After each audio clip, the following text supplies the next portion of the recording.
Hello दोस्तों, आप सभी का स्वागत है अगस्त्या क्लासेस में। और हम आपके सामने उपस्थित हैं इतिहास के प्रश्नों को लेकर, जो कि आपके सभी एग्जाम में काम आने वाले हैं। चाहे वो बिहार दरोगा का एग्जाम हो, बीएसएससी का एग्जाम हो, बीपीएससी का एग्जाम हो, है ना। आप किसी भी एग्जाम की तैयारी कर रहे हो और जहाँ पर इतिहास से प्रश्न पूछे जाते हैं, जीएस सेक्शन से प्रश्न आते हैं, तो इतिहास के प्रश्नों को हम लोग देखेंगे। और ये पूरा का पूरा आपका क्वेश्चन जो है ये एनसीईआरटी सीरीज के तहत है। एनसीईआरटी का क्वेश्चन है, सभी के सभी क्वेश्चन कहाँ से हैं? एनसीईआरटी से हैं। तो फटाफट से हम लोग क्या करते हैं, अपने क्वेश्चन की तरफ चलते हैं बिना समय गंवाए। हमारा पहला क्वेश्चन क्या कह रहा है कि इनाम गांव एक आरंभिक गांव था जहां 3600 से 2700 वर्ष पूर्व लोग रहते थे। इनाम गांव किस नदी के किनारे स्थित है ना। क्या पूछा जा रहा है कि इनाम गांव एक आरंभिक गांव था जहां पर 3600 से 2700 वर्ष पूर्व लोग रहते थे। इनाम गांव किस नदी के किनारे स्थित है? भीमा, सीना, घोड़, नीरा। तो बताना है कि भीमा, सीना, घोड़, नीरा किस नदी के किनारे इनाम गांव जो है वो आपका स्थित है। तो ये हो जाएगा घोड़ नदी के किनारे, है ना। किस नदी के किनारे? घोड़ नदी के किनारे जो है इनाम गांव स्थित है। ये घोड़ किसकी सहायक नदी है?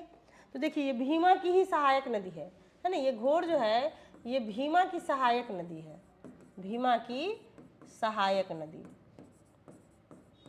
ठीक है। भीमा की सहायक नदी है और ये घोड़ नदी के किनारे क्या बसा हुआ है? इनाम गांव। अगला क्वेश्चन है कि चरक संहिता किससे संबंधित है? खगोल से, चिकित्सा से, व्याकरण से या गणित से? तो चरक संहिता हम लोग जानते हैं कि चिकित्सा से संबंधित है ना। चरक संहिता किससे संबंधित है?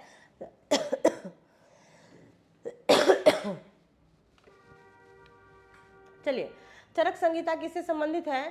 चिकित्सा से संबंधित है ना। जो कि चरक नाम के एक वैद्य थे जो आज से लगभग 2000 बीसी पूर्व, है ना। चरक नाम था उनका और चरक ने ही क्या लिखा? चरक संहिता, है ना। चरक ने ही क्या लिखा? चरक संहिता लिखा था, है ना। वे क्या बोले थे कि मनुष्य के शरीर में 360 हड्डी है ना। वो क्या बोल दिए थे कि मनुष्य, ये जो चरक जी हैं यही बोले थे कि मनुष्य के शरीर में 360 हड्डी है ना। जबकि वर्तमान में कितना हड्डी है? ये कमेंट सेक्शन में आप लोग बताइएगा कि वर्तमान में, कमेंट करके बताइएगा कि मनुष्य के शरीर में वर्तमान में कितनी हड्डियां हैं, ठीक है। चलिए आगे बढ़ते हैं। अगला क्वेश्चन है कि निम्नलिखित में से कौन से उत्तर वैदिक ग्रंथ है? उत्तर वैदिक ग्रंथ के बारे में पूछा जा रहा है। ऋग्वेद, यजुर्वेद, अथर्ववेद, उपनिषद, ब्राह्मण ग्रंथ। इनमें से कौन सा है जो कि उत्तर वैदिक ग्रंथ है?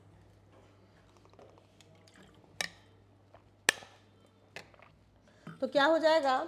उत्तर वैदिक ग्रंथ देखिए, यजुर्वेद उत्तर वैदिक ग्रंथ है ना। अथर्ववेद भी उत्तर वैदिक ग्रंथ है, ठीक है। इसका देखिए कि उपनिषद भी उत्तर वैदिक ग्रंथ है और ब्राह्मण ग्रंथ भी उत्तर वैदिक ग्रंथ है। यानी 2, 3, 4, 5, देखिए यहाँ है 2, 3, 4, 5, तो इसका आंसर डी हो जाएगा।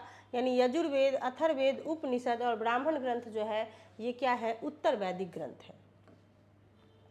अगला क्वेश्चन है कि प्राचीन महत्वपूर्ण नगर कौशाम्बी किस स्थान पर स्थित है ना। कौशाम्बी कहाँ है? मेरठ उत्तर प्रदेश, गाजियाबाद उत्तर प्रदेश, इलाहाबाद उत्तर प्रदेश, वाराणसी उत्तर प्रदेश। तो पूछा जा रहा है कि प्राचीन महत्वपूर्ण नगर आपका जो है कौशाम्बी, ये कौशाम्बी कहाँ स्थित है ना। कौशाम्बी जो है वो कहाँ स्थित है? तो फटाफट से बताइए कि कौशाम्बी कहाँ स्थित हो जाएगा जी? ये हो जाएगा इलाहाबाद उत्तर प्रदेश, है ना। कौशाम्बी कहाँ स्थित है? इलाहाबाद उत्तर प्रदेश। अगला क्वेश्चन है कि निम्नलिखित में से कौन मगध का शासक नहीं रहा है? बिंबिसार, ये तो रहा है। अजातशत्रु, ये भी रहा है। महापद्मनंद, ये भी रहा है। प्रसेनजीत नहीं रहा है ना। क्योंकि प्रसेनजीत कहाँ का राजा था? ये कौशल का था, है ना। प्रसेनजीत कौशल का राजा था, तो इसका आंसर हो जाएगा प्रसेनजीत, है। इसका क्या आंसर हो जाएगा? प्रसेनजीत हो जाएगा, क्योंकि प्रसेनजीत कहाँ का राजा था? कौशल का राजा था। चलिए अगला क्वेश्चन है कि निम्नलिखित में से कौन सा नगर मगध की राजधानी कभी नहीं रहा? राजगृह, तो राजगृह तो सबसे पहले राजगृह ही राजधानी बनाया गया था। पाटलिपुत्र, उदयन के द्वारा पाटलिपुत्र बनाया गया। और श्रावस्ती, तो ये श्रावस्ती कभी नहीं रहा, यही आंसर होगा, क्योंकि श्रावस्ती किसकी राजधानी है? ये कौशल की राजधानी है श्रावस्ती, है ना। कौशल की राजधानी है श्रावस्ती। चलिए आगे बढ़ते हैं। अगला है कि मगध के निकट ही वज्जी राज था। वज्जी की राजधानी जो है वो क्या है?